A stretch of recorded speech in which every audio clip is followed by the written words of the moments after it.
تعالى في القرآن الكريم أعوذ بالله من الشيطان الرجيم بسم الله الرحمن الرحيم وليخشى الذين لو تركوا من خلفهم ذرية ضعافا خافوا عليهم فليتقوا الله وليقولوا قولا سديدا.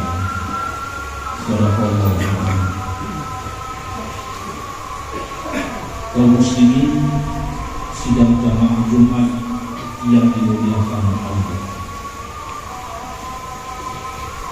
Akhir-akhir ini ada dua kejahatan yang sangat menonjol yang terjadi di wilayah hukum Kabupaten Aceh Selatan.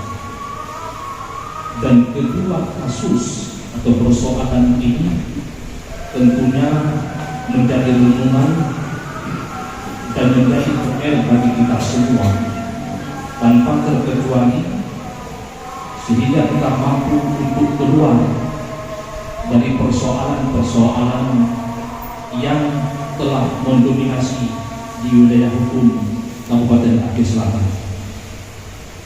Yang pertama, sidang jamaah, maraknya kasus pelecehan seksual.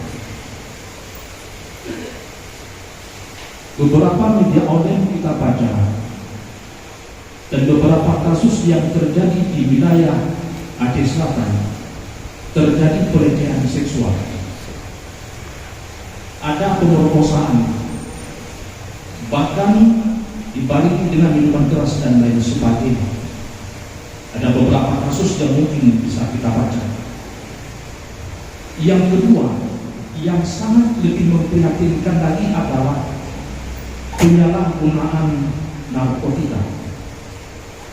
Bahkan tadi malam menurut media online ada satu orang yang ditangkap di wilayah Tapakua tentang penyalahgunaan narkotika.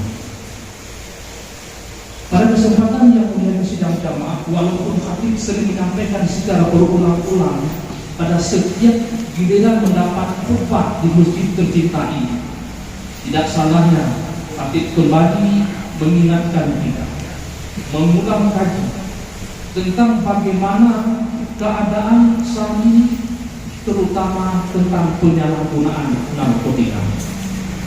Sidang jamaah, negara diresahkan dengan merebaknya narkotika yang saat ini semakin tidak terkendali. Kita tahu bahwasannya narkotika merupakan zat yang sangat berbahaya, yang memberikan efek halusinasi, menurunnya kesadaran, bahkan akhirnya menyebabkan seseorang itu menuju kematian. Celakanya lagi, hari demi hari pengguna narkotika itu semakin meningkat dan korbannya pun semakin banyak. Menurut data dari BNN, itu jumlah penduduk Indonesia dari usia 15 hingga 64 tahun berjumlah 187.513.456 jiwa. Diprediksi sidang jamaah, jumlah penduduk yang terpapar narkotika di pada tahun 2021 itu pernah yang memakai narkotika itu berjumlah 4.827.616 jiwa, hampir 5 juta. Lebih menyedihkan lagi sidang jamaah, kelompok sekolah, pelajar dan mahasiswa, kelompok-kelompok yang produktif selama periode 2019 sampai 2021 itu dari 1,10% itu meningkat menjadi 1,38%. Tahun 2022 sudah ada 91 jenis narkoba yang masuk datang ke Indonesia dari 1.150 jenis narkotika yang sekarang sudah beredar di belahan dunia. Sidang jamaah, sementara itu sesuai dengan data yang diungkapkan atau kasus tindak pidana narkotika itu periode 1 Januari 2024 sampai dengan tanggal 14 Januari 2024. Jadi periode setengah bulan Januari 2024 itu menurut Ditkres Narkoba Polda Aceh itu menguraikan jika jumlah kasus narkotika itu berjumlah 46 kasus dalam rentang waktu setengah bulan. 36 kasusnya diantaranya itu adalah sabu-sabu. Yang lebih menyakitkan dan lebih menyedihkan lagi sidang jamaah, fakta yang diungkapkan oleh Kepala Kantor Wilayah Kemenkumham Provinsi Aceh, Murad Iman. Beliau mengatakan itu 68% tahanan yang ada di seluruh lapas Provinsi Aceh itu adalah pengguna atau orang-orang yang tersandung narkotika. Artinya sidang jamaah, jika dalam satu lapas atau rutan itu ada 100 orang napi, itu dipastikan 65 orang diantaranya adalah kasus narkotika. Bahkan tadi sidang jamaah, Katib menyampaikan tausiah tadi di rutan Tapakuan. Katib juga bertanya kepada penjaga rutan, berapa jumlah narapidana yang ada di lapas Tapakuan. Ternyata sidang jamaah jumlahnya itu lebih kurang 156 orang.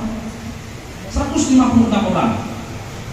Sedangkan kasus narkotika yang ditahan di situ jumlahnya 111 orang. Artinya 71%. Bayangkan itu sidang jamaah.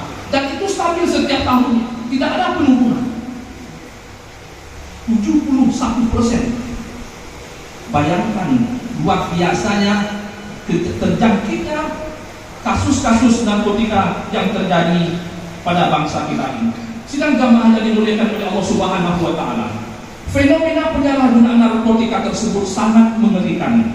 Hari demi hari, pengguna dan korban terus bertambah. Kerusakan diakibatkan narkotika sangat serius, dapat merusak fisik dan psikis yang tidak ada jaminan sembuh.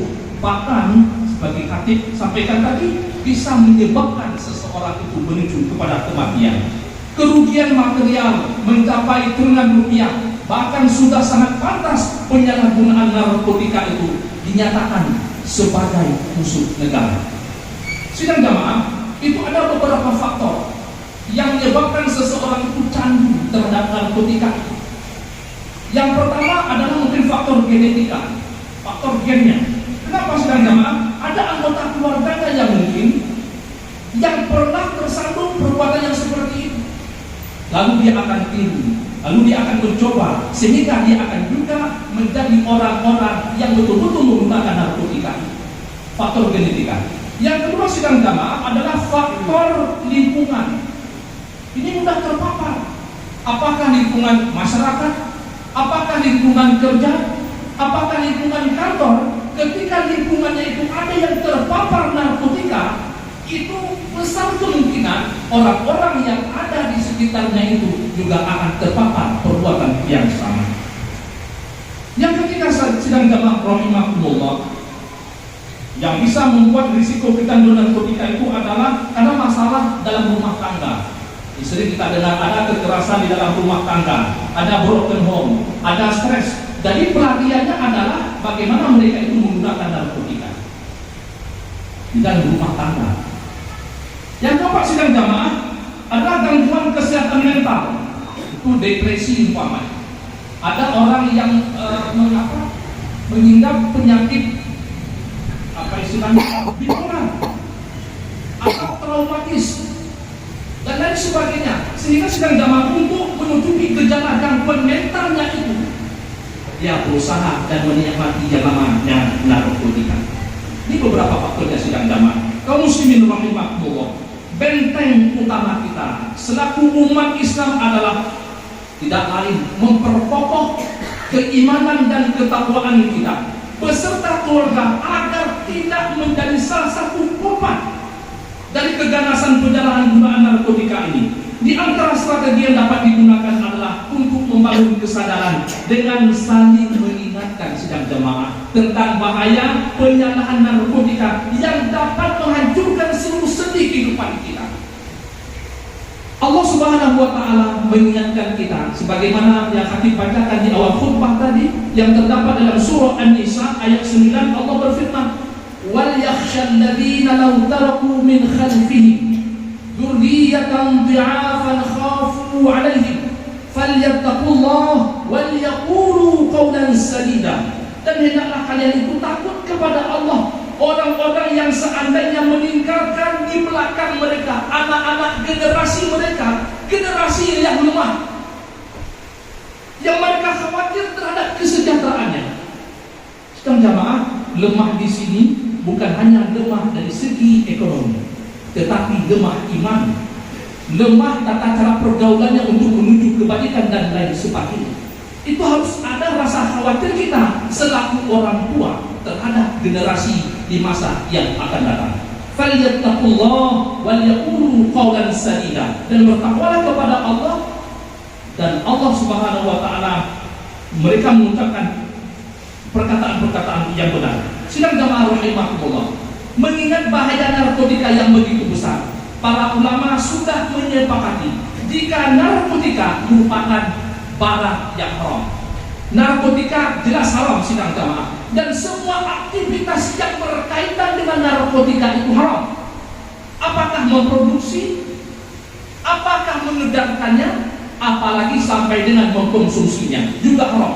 Dan dalilnya itu sangat jelas, sebagaimana firman Allah di dalam surah Al-Maidah ayat 90. Ya ayyuhalladzina amanu, wahai orang-orang yang beriman, innamal khamru wal maisir wal ansab wal azlam rijsum min amali syaitan fajtanibuhu la'allakum tuflihun. Sesungguhnya khamar, sesuatu yang memabukkan, termasuk di situ narkotika, narkoba dan lain sebagainya, berjudi. Ini juga penyakit yang ada di tengah-tengah masyarakat kita, berjudi online. Bahkan ada media mengatakan penduduk dunia yang paling banyak melakukan judi online adalah Indonesia. Sedih sidang jamaah, yang mayoritas umat Islam. Kemudian berkorban untuk berhala, mengundi nasib dengan panah. Kata Allah Subhanahu wa Ta'ala, dijisum min amali syaitan, itu adalah najis, itu adalah perbuatan syaitan. Apa kata Allah lagi? Fajtanibu, maka jauhilah, mudah-mudahan kamu mendapat keberuntungan. Fajtanibu la'allakum tuflihun. Sidang jamaah, penyalahgunaan narkotika berarti sadar akan merusak dirinya dengan narkotika. Namun perbuatan seperti itu kadang-kadang tetap dilakukan, padahal Allah Subhanahu wa Ta'ala telah melarang. Wala tulqu bi aydikum ila tahlukah, dan janganlah kamu menjatuhkan dirimu sendiri ke dalam kebinasaan. Kemudian Rasulullah sallallahu alaihi wasallam bersabda dalam hadis riwayat Imam Ibnu Majah dan Qutni, Baihaqi dan Hakim. Rasulullah bersabda, la dharar wa la dirar. Hendaklah jangan membahayakan diri sendiri dan jangan membahayakan orang lain. Sidang jamaah, narkotika adalah neraka dunia, dan pemakainya ibarat penghuni neraka. Apa yang diharapkan tidak pernah sesuai dengan keinginannya. Mengkonsumsi narkotika mengharapkan kesenangan, tapi yang didapat hanyalah kesengsaraan. Begitu juga dengan penghuni neraka sidang jamaah. Ketika mereka meminta air, tetapi diberikan dengan air seperti tembaga yang dilelehkan, yang membakar wajah-wajah mereka. Sebagaimana firman Allah di dalam surah Al-Kahfi ayat 29. Wa iyastaghithu yuwathu bima'in kalmuhli yashwil wujuh bi'sa syarab wa sa'at murtafaqa. Dan jika mereka meminta minum, niscaya mereka akan diberi dengan minuman air seperti besi yang mendidih, yang menghanguskan muka. Itulah minuman yang paling buruk dan tempat istirahat yang paling jelek. Sidang jamaah, sangat penting juga kita kembali diingatkan sebuah hadis yang diriwayatkan oleh Imam Bukhari dan Muslim tentang azab bagi seseorang yang sengaja menjatuhkan dirinya ke dalam kebinasaan. Seseorang tersebut akan mengalami hal yang sama ketika nanti di akhirat, di mana Rasulullah SAW bersabda yang artinya, barang siapa yang sengaja menjatuhkan dirinya dari gunung hingga mati, maka dia di neraka jahanam dalam keadaan menjatuhkan dirinya dalam gunung itu, kekal untuk selama-lamanya. Barang siapa, kata Rasulullah, yang sengaja menenggok racun hingga mati, maka racun itu tetap di tangannya dan dan dia menenggaknya di dalam neraka jahanam dalam keadaan kekal untuk selama-lamanya. Dan barang siapa yang membunuh dirinya dengan besi, maka besi itu akan ada tetap di tangannya dan ditusukkan ke dalam perutnya di neraka jahanam dan dalam keadaan kekal untuk selama-lamanya. Ini hadis dari Imam Bukhari nomor hadis 5778 dan hadis Muslim nomor 109. Sidang jamaah, semoga Allah Subhanahu wa taala menjaga kita, keluarga dan saudara-saudara kita dari kejamnya bahaya narkotika. Haram hukumnya kita menyakiti diri sendiri dan menyakiti orang lain. Alasan terbesar yang pernah dicatat oleh BNN mengenai penyalahgunaan narkotika berawal dari masalah keluarga dan juga ajakan teman-teman terdekat. Lingkungan keluarga yang harmonis berperan penting dalam pencegahan penyalahgunaan narkotika dan fondasi awal dalam pembinaan pendidikan nilai-nilai agama. Keluarga menjadi benteng yang paling tangguh untuk menjaga diri dari kemudaratan, untuk membentengi dari bahaya narkotika ini. Sidang jamaah, maka buatlah keluarga kita, rumah tangga kita itu seperti taman surga. Naungilah dengan keimanan, bangunlah dengan fondasi nilai agama, sirami dengan lantunan ayat-ayat suci Al-Quran, lalu pupuklah dengan zikir-zikir mengingat kepada Allah Subhanahu wa taala. Semua itu adalah kesenangan dan kebahagiaan yang sejati. Sebagaimana firman Allah, alladzina amanu wa tatma'innu qulubuhum bi dzikrillah, ala bi dzikrillah tatma'innul qulub. Yaitu orang-orang yang beriman dan hati mereka menjadi tentram hanya dengan mengingat Allah. Ingatlah kata Allah, hanya dengan mengingat Allah lah hati akan menjadi tentram. Sidang jamaah, selain membangun keluarga dengan nilai-nilai agama, bangunlah juga lingkungan dan pertemanan berdasarkan akhlak mulia yang selalu membimbing ke arah yang benar. Hadirilah majlis-majlis taklim, majlis-majlis zikir dan lain sebagainya. Karena bersama orang-orang yang dekat dengan Allah, hidup bakal penuh dengan keberkahan kepada Allah Subhanahu wa taala. Sidang jamaah yang dimuliakan Allah Subhanahu wa taala, tugas pencegahan narkotika bukan hanya tugas satu orang, bukan hanya tugas kelompok dan instansi terkait, akan tetapi seluruh kita, seluruh stakeholder memiliki kewajiban dan tanggung jawab dalam rangka pencegahan narkotika ini. Sidang jamaah, apalagi saat ini kita mendengar ada namanya kampung bersinar, bersih tanpa narkoba. Itu sudah tidak cukup. Sidang jamaah, tanpa partisipasi seluruh masyarakat kita, selaku orang tua, selaku ayah, selaku ibu, selaku abang, dan selaku pemimpin di tengah-tengah masyarakat, semuanya itu merupakan tanggung jawab kita. Dan apabila kita biarkan, sidang jamaah, suatu saat Allah Subhanahu wa taala akan meminta pertanggungjawaban kepada kita terhadap apa yang pernah kita lakukan di dunia dengan cara mungkin membiarkan perbuatan-perbuatan penyimpangan-penyimpangan masalah narkotika ini. Mudah-mudahan sidang jamaah ke depan kita berharap kejadian pelecehan seksual, judi online dan penyalahan narkotika ini semakin hilang di tengah-tengah masyarakat kita yang ada di Kabupaten Aceh Selatan yang kita cintai ini. Barakallahu li wa lakum fil Qur'anil Karim wa nafa'ani wa iyyakum bima fihi minal ayati wa dzikril hakim wa taqabbala minni wa minkum tilawatahu innahu was-sami'ul basir.